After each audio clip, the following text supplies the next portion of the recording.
Hello. चलो बेटा, सारे बच्चे हेडिंग डालो। सबसे पहली हेडिंग है बीपीटी थ्योरम, ठीक है। तो हम लोगों के इस सिलेबस में एक ही थ्योरम है, तो थ्योरम नंबर 1 साथ साथ लिखते चलो बेटा। थ्योरम एक ही है और थ्योरम का नाम है बीपीटी। लिखोगे basic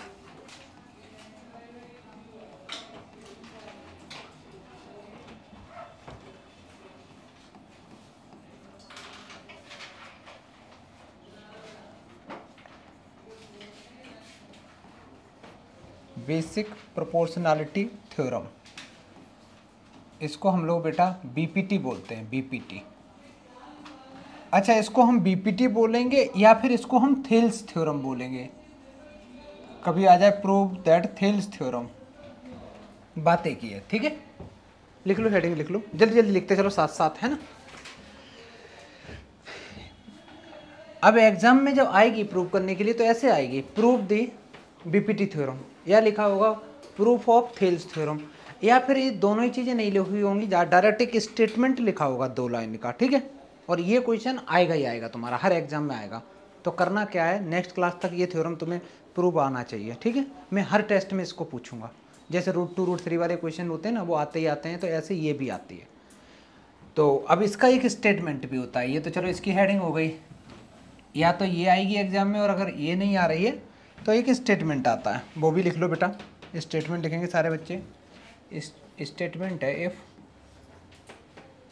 if a line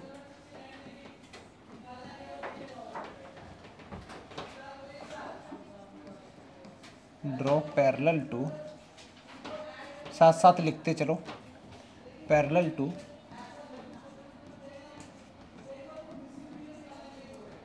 one side of a triangle, one side of a triangle to intersect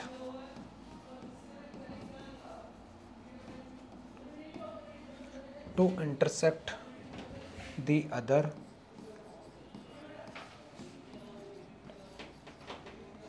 two sides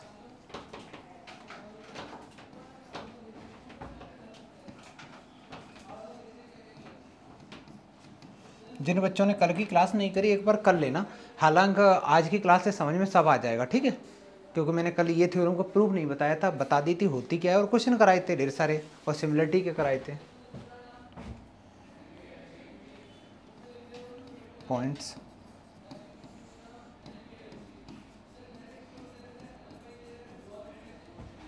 the other two sides are, ये 2 लिखा हुआ है बेटा, other two sides are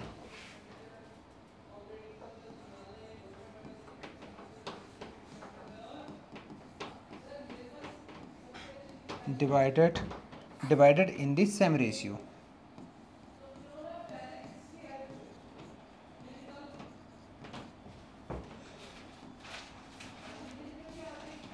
divided in the same ratio. देखो बेटा ये क्या कहता है, ये कहता है, अगर इसको समझो,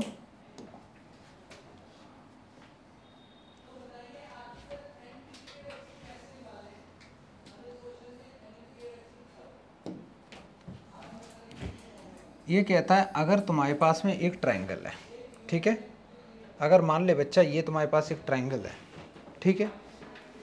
कहता है if a line drawn parallel to one side of the triangle, मतलब किसी भी एक साइड के पैरेलल तुम एक लाइन ड्रॉ कर दो, किसी भी एक साइड के पैरेलल। मान ले बच्चा ये तुमने ट्रायंगल लिया ए, पेन चेंज कर दे रहा हूँ, ए बी सी अगर ट्रायंगल ले लिया, वो कहता है किसी भी साइड के पैरेलल तुम एक लाइन ड्रॉ कर दो, draw a line parallel to one side of the triangle. अगर मान ले बच्चा बीसी साइड मैंने ली, तो बीसी की पैरेलल लाइन ड्रॉ करने का मतलब है नीचे तो करेंगे नहीं, नीचे तो ट्रायंगल ही अवेलेबल नहीं है, थोड़ा ऊपर करनी पड़ेगी। तो एक हम ऐसी लाइन ड्रॉ कर दें, और वो लाइन जब पैरेलल ड्रॉ करोगे तो इस लाइन को भी इंटरसेक्ट करेगी, इसको भी करेगी, है ना। तो वो कहता है अगर तुमने पैरेलल लाइन ड्रॉ कर दी to intersect the other two sides, तो इसके जो पैरेलल होगी वो पक्का जो बची हुई 2 साइड है उनको इंटरसेक्ट करेगी। तो उसके बाद में अलग अलग पॉइंट पे करेगी, ये यहाँ होगा, एक यहाँ इंटरसेक्ट होगा। तो other two sides are divided in the same ratio. वो कहता है फिर ये जो रेशियो बनेगा this upon this equal to this upon this.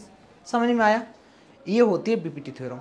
अब ये मैंने तो यार स्वादानुसार ये वाली साइड ले ली। मान लो किसी बच्चे का क्वेश्चन आएगा एग्जाम में, वो हो सकता है इसके पैरेलल लाइन ड्रॉ कर दे, इसके पैरेलल भी तो कर सकता है। अगर इसके पैरेलल करेगा तो फिर ये रेशियो, तो this upon this equal to this upon this. समझ में आया थोड़ा थोड़ा? तो मैं क्या कर रहा हूँ, मैं अभी एक लाइन ड्रॉ कर रहा हूँ इसके पैरेलल। मान ले बेटा मैंने ये लाइन ड्रॉ करी, लो मैंने ऐसी एक लाइन ड्रॉ कर दी। रुको रुको रुको, ये ट्रायंगल था, लाइन ड्रॉ करेंगे।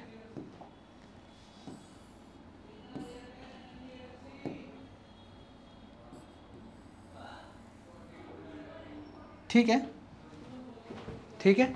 इसका मैंने कुछ नाम लिख दिया। देखो ए बी सी पहले से गिवन है, इसको मैंने लिख दिया A B C D E. तो बीपीटी थ्योरम क्या कहती है? बीपीटी थ्योरम कहती है A D upon D E equal to A E upon E C. पहले एक काम करो, इतना बनाओ तो बेटा जल्दी से, ये डायग्राम बनाओ, साइड में बना लो, क्योंकि मैं इसका प्रूफ भी करूँगा अच्छा खासा। डायग्राम साइड में बनाओगे।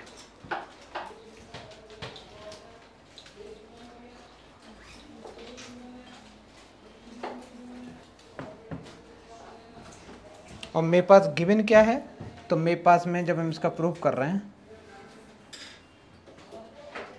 तो गिवन में सिर्फ और सिर्फ इतना है। क्या गिवन में है, कोई बच्चा बताएगा? क्वेश्चन में गिवन क्या बेटा, पढ़ो। पैरेलल और गिवन क्या है, ध्यान से देखो। एक ट्रायंगल ही तो गिवन है, एक ट्रायंगल एबीसी गिवन है। गिवन ट्रायंगल एबीसी गिवन है बेटा, एबीसी ट्रायंगल तुम्हारे पास में एक गिवन है। ठीक है, और हमें प्रूव क्या करना बेटा, टू प्रूव लिखेंगे। उसमें क्या लिखेंगे, टू प्रूव में ये लिखना है A D upon D B, A D upon D B equal to A E upon E C. ये बेटा मेरे को प्रूव करना है। A D upon D B equal to A E upon E C, ये प्रूव करना है।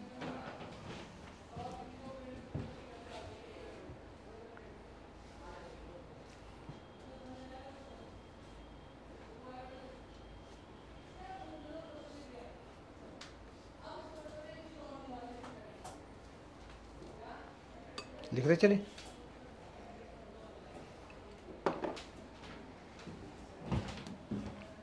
एक चीज और करनी है, इसमें कंस्ट्रक्शन भी करनी है बेटा। कंस्ट्रक्शन ये कर दो, देखो इधर देखो सारे बच्चे, ये जो बी है ना, बी से ई को ज्वाइन करा दो। एक कंस्ट्रक्शन ये कर दी, एक बेटा इससे ये ज्वाइन करा दो। एक ये कर दी, तो मैं कैसे लिखूंगा, join B E and C D. एक तो ये कर दी। एक काम और करना है बेटा, ये जो साइड है ना ए बी, देख लो बच्चा, ए बी साइड पे ई पॉइंट से परपेंडिकुलर डालना है। ए बी साइड पे ई पॉइंट से परपेंडिकुलर डालोगे तो ये परपेंडिकुलर ऐसे ही तो रहेगा, देखना।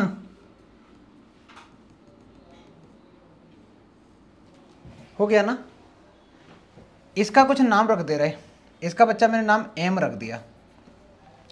तो E M is the perpendicular to, किस लाइन पे परपेंडिकुलर है बेटा, ए बी एंड एक परपेंडिकुलर और डालना है बेटा, ए सी लाइन पे डालना है। कहां से, डी पॉइंट से। एन, तो हम लिखेंगे, कैसे लिखेंगे, D N is perpendicular to A C, D N is perpendicular to A C. ये इतनी कंस्ट्रक्शन करनी है, जल्दी करो।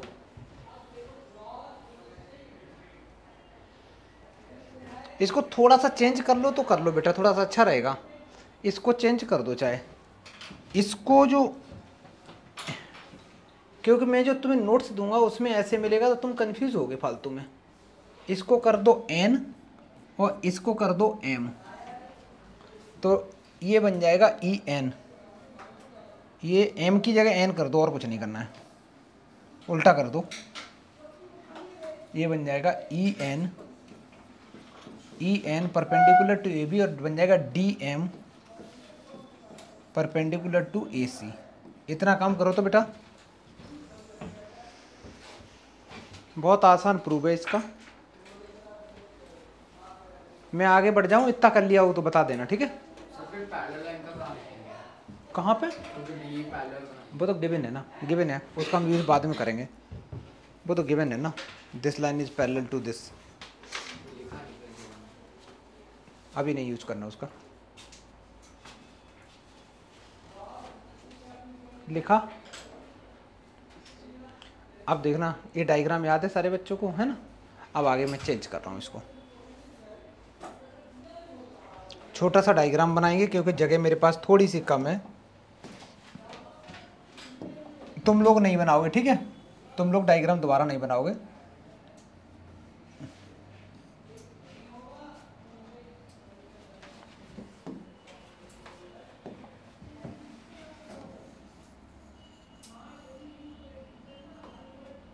इतना दिख रहा होगा अच्छे से। एक लाइन ड्रॉ करनी मेरे को, ये कर दी, इसका नाम लिख दिया बेटा ABC, ये था DE, मैंने इसको ज्वाइन किया था। और एग्जाम में ये डायग्राम बेटा बनाना पड़ेगा तुमको, ठीक है। ये N मैंने लिखा, N परपेंडिकुलर इस साइड पे है, ये M परपेंडिकुलर तुम्हारा इस साइड पे है। और मेरे को जो प्रूव करना है वो करना है AD/DB। एक बात बता बेटा, अगर मैं इस साइड से कोई बोल लेके देखूं, एक अगर मैं इसको थोड़ी देर के लिए बेस ले लूं, किसको? AD, एक ट्रायंगल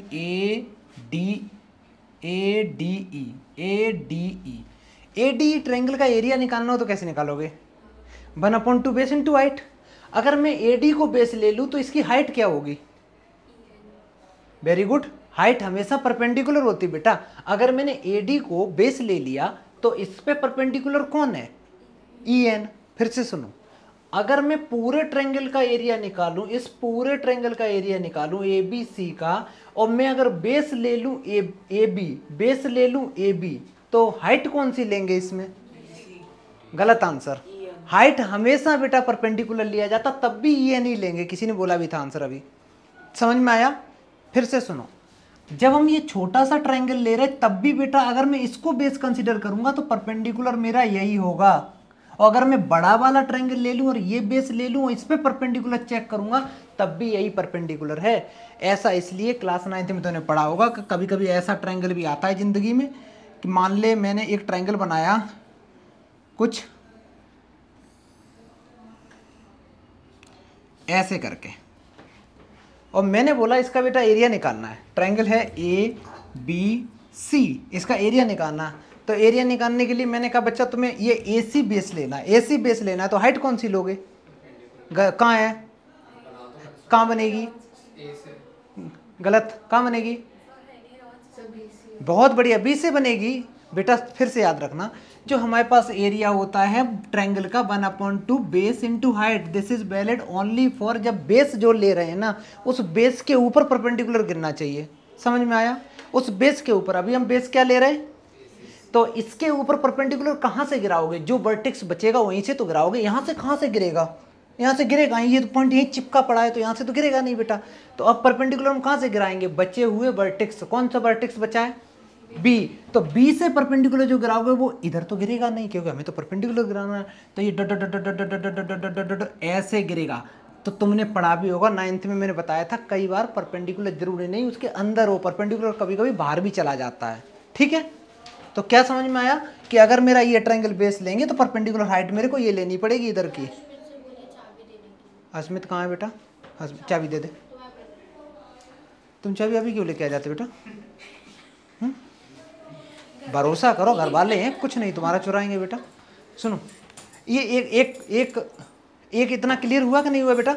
अच्छा आगे देखो, अगर इतना क्लियर हुआ तो अब तुम मेरे को बताओ, अगर हम ये वाला ट्रायंगल लें, सिर्फ इतना ध्यान से देखना, मैं ट्रायंगल ले रहा हूं DBE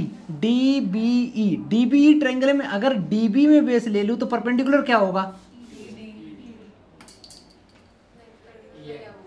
तब भी ई एन होगा ना, तब भी ई एन होगा ना। मैं यही समझाने की कोशिश कर रहा हूँ। सुनो, अगर मैं डी बी ई ट्रायंगल ले रहा हूँ तो तुम ढूंढोगे कि इसके ऊपर परपेंडिकुलर कहाँ है। तो परपेंडिकुलर कहाँ से ढूंढोगे? बचे हुए वर्टेक्स से ढूंढोगे। वो कहाँ है? ई एन परपेंडिकुलर है। कंसेप्ट क्लियर हो गया? चलो आगे का।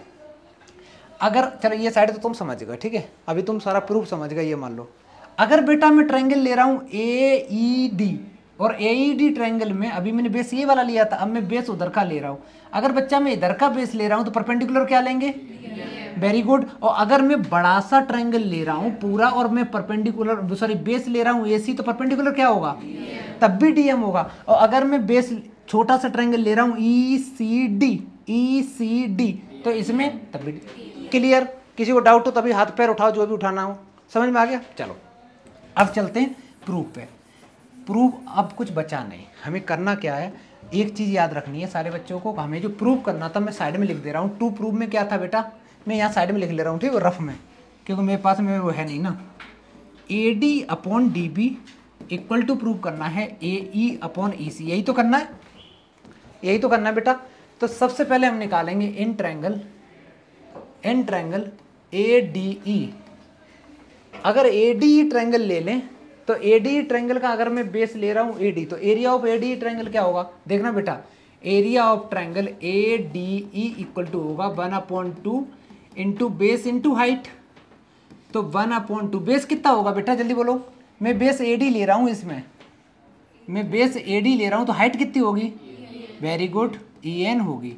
एक इक्वेशन तो यहाँ से आ गई। नेक्स्ट, अगर बेटा मैं एरिया निकालूं ए बी सी, किसका एरिया निकाल रहा हूं? पूरे का एरिया निकालने की जरूरत है नहीं है, हम ए बी सी का नहीं निकालेंगे। सुनो, ए बी सी का ना निकाल के मैं सिर्फ इतना का एरिया निकालूंगा। पता है क्यों? क्योंकि मेरे को पता है जो इसका एरिया निकलेगा मेरे को ये अपॉन ये करनी है ना साइड, तो मैं नीचे वाले का एरिया निकालूंगा। कैसे? Area of triangle D B E का एरिया निकालेंगे। इसका एरिया कितना आएगा? 1/2 D B upon D B into कितना आएगा बेटा? ई एन आ जाएगा। ये सेकंड इक्वेशन आ गई। एक काम करते हैं बेटा, दोनों को डिवाइड कर दो फ्रॉम 1 एंड 2। दोनों को जब डिवाइड करोगे तो आएगा area of triangle A D E divided by area of triangle D B E equal to पहले लिखोगे 1/2। अब मैं मल्टीप्लाई का साइन नहीं लगा रहा हूँ, ठीक है, A D into E N divided by 1/2 into D B into E N. बेटा ई एन से ई एन कट गया, ध्यान से देखना, ई एन से ई एन कट गया, 1/2 से 1/2 कट गया, तुम्हारे पास क्या बचा? तो तुम्हारे पास आ गया area of triangle A D E upon area of triangle D B E equal to A D upon D B. बेटा ध्यान से देखो, यही तो तुम्हें लेफ्ट हैंड साइड पे प्रूव करना था। ये आ गया। इसको कुछ इक्वेशन का नाम लिख दो, चलो कैपिटल ए लिख दो, ठीक है। सारे बच्चे इतना करो, जल्दी करो। और जो तुमने अभी किया है ना, सेम चीज हमें राइट हैंड साइड के लिए करनी होगी, इधर वो बेस लेके, ठीक है। पहले इतना करो बेटा, जल्दी करो। इतना के बाद में बेटा ये इक्वेशन याद रखनी सारे बच्चों को, ठीक। अब फिर से आ जाओ। अगर मैं अब की बार यहां से सीन ले रहा हूं, मेरे पास ये तो रहेगा ही रहेगा।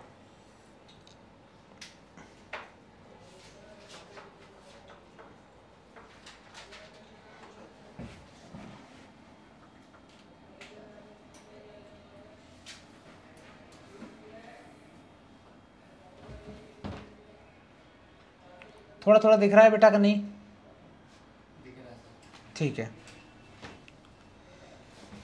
अच्छा देखो बेटा, अब की बार हम क्या करने वाले हैं, मैंने अभी जो ट्रायंगल लिया था ना उसका बेस किस साइड के लिए थे? मैंने एक ये वाला लिया था और ये वाला लिया था। अब हम उल्टा लेंगे ट्रायंगल, तो हम फिर भी अभी भी हम ए डी ई ही लेंगे, लेकिन हम बेस अब की बार हम ए ई कंसिडर करेंगे। तो अब की बार हम लिखेंगे in triangle A D E area of triangle ADE equal to होगा 1/2 बेस अब की बार बेटा मैं ले रहा हूँ AE। अगर बेस AE ले रहा हूँ तो अस्मित बता बेटा परपेंडिकुलर क्या होगा? अगर कौन सा होगा बेटा? MD होगा, है ना। DM बोल दो या MD बोल दो, बात एक ही है। बहुत बढ़िया, मैंने DM लिख दिया। चलो बेटा एक इक्वेशन ये आ गई, इक्वेशन नंबर 3 नाम लिख दिया इसका। नेक्स्ट अब की बार मैं ट्रायंगल ले रहा हूँ ECD, तो मैं लिखूंगा एरिया ऑफ ट्रायंगल ECD का अगर लूंगा तो ये आएगा 1/2, बेस रहेगा इसका बेटा EC, और इसका परपेंडिकुलर क्या रहेगा इसका, जल्दी बोलो। अभी भी DM ही रहेगा इसका परपेंडिकुलर, अभी भी DM रहेगा। नेक्स्ट स्टेप बताओ क्या करना होगा? दोनों को आपस में डिवाइड। तो मैं लिखूंगा फ्रॉम थर्ड एंड फोर्थ, जैसे डिवाइड करेंगे तो ऊपर लिख दो area of triangle ADE divided by area of triangle ECD equal to 1/2 into AE into DM divided by 1/2 into EC into DM। ये इंटू का साइन है मल्टीप्लाई का, ठीक है बेटा। कुछ चीज़ें कैंसिल हो रही हैं, कैंसिल कर दो। 1/2 से 1/2, DM से DM कैंसिल, तो तुम्हारे पास में बचा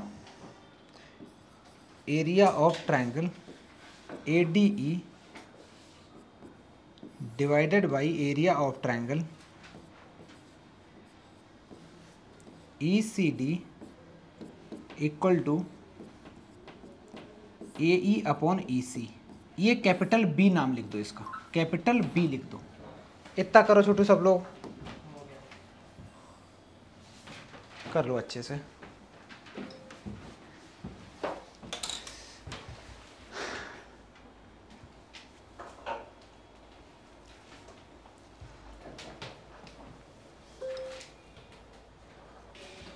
क्लास 10th में एक थ्योरम पढ़ाई थी बेटा, कोऑर्डिनेटर। चलो कोई नहीं, तो एक याद रख लो, ठीक है। एक थ्योरम है छोटी सी। थ्योरम ये होती है, अगर मान ले बेटा मैंने दो पैरेलल, सुन लो पहले ध्यान से। अगर मैंने दो पैरेलल लाइन ड्रॉ करी, ये मैंने दो पैरेलल लाइन ड्रॉ करी, ठीक है। और इन दो पैरेलल लाइन के बीच में मैं क्या करूं, मैं एक ऐसा ट्रायंगल बना देता हूं, या और छोटी लाइन ले लेता हूं। मान लो मैंने बच्चा इतनी छोटी लाइन ले ली, मैंने एक ट्रायंगल बनाया ऐसे, मान ले इसका नाम रख दिया ABC। एक ट्रायंगल मैंने बनाया कुछ ऐसे ADC। ये जो दोनों ट्रायंगल जो बनाए हैं ना, ये दोनों ट्रायंगल का एरिया सेम होता है, क्योंकि बेटा जब सेम बेस और सेम पैरेलल लाइन के बीच में तुम जो ट्रायंगल बनाते हो उनका एरिया सेम होता है, ठीक है। ये हम लोग कंसेप्ट इसमें लगाने वाले हैं। किसमें? यहाँ देखो, इन ट्रायंगल एक ट्रायंगल में इसकी बात कर रहा हूँ D, हम लोगों ने कौन सा लिया था इधर बेटा, DBE। एक ट्रायंगल DBE और एक ट्रायंगल ECD, ये दोनों के दोनों जो ट्रायंगल बन रहे हैं बेटा, ये दोनों के दोनों DE और BC पैरेलल लाइन के बीच में बन रहे हैं, है ना।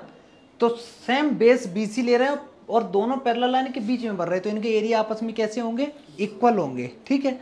तो मैं लिखूंगा triangle DBE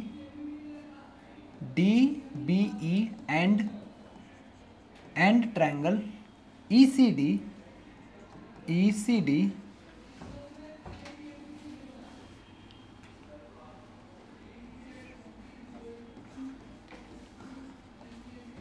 same base BC and between the नहीं, ये बेस कर लिया मैंने, एंड बिटवीन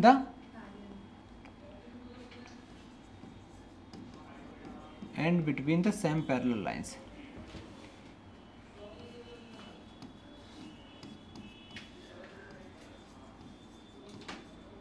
और उनके बीच में भी है।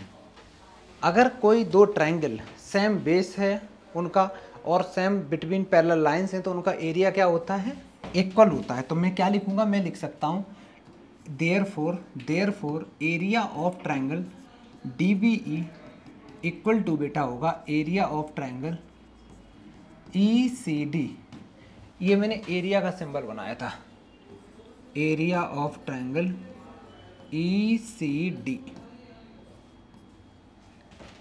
ये ट्रायंगल भी बना लो। अब यहाँ से देखना बेटा, फ्रॉम इक्वेशन कैपिटल ए और कैपिटल बी, कैपिटल ए और कैपिटल बी में एक चीज दे रखी, ये क्या दे रखा और ये क्या दे रखा, ये दोनों अगर इक्वल हैं, ये दोनों अगर इक्वल हैं और न्यूमरेटर पार्ट इनके पहले से इक्वल है, न्यूमरेटर पार्ट इनके पहले से इक्वल है और डिनोमिनेटर हमने प्रूव कर दिया इक्वल है, तो ये area of triangle AD upon this equal to ये पूरा पूरा हो गया कि नहीं हो गया, क्योंकि न्यूमरेटर पार्ट तो पहले से इक्वल थे, डिनोमिनेटर हमने इक्वल कर दिए तो वो दोनों ही दोनों इक्वल हो गए। तो हम लिख सकते हैं from capital A and B, from capital A and B हम लोग लिख सकते हैं डायरेक्ट ये पूरा पूरा area of triangle ADE divided by area of triangle DBE equal to area of triangle ADE divided by area of triangle ECD। Denominator दोनों के इक्वल हैं, न्यूमरेटर इक्वल तो पूरे पूरे इक्वल हो गए। अच्छा इसकी जगह तुम लिख क्या सकते हो, तो तुम बेटा इसकी जगह डायरेक्ट ये नहीं लिख सकते AD अपॉन DB, तो इसकी जगह मैं लिख सकता हूँ AD अपॉन DB और राइट में क्या लिख सकते हैं हम लोग AE upon EC, hence proved. बेटा ये प्रूव है तुम्हारा, 3-4 मार्क्स का आएगा, ये आराम से कर लोगे, ठीक है, कर लो पूरा अच्छे से सारे बच्चे।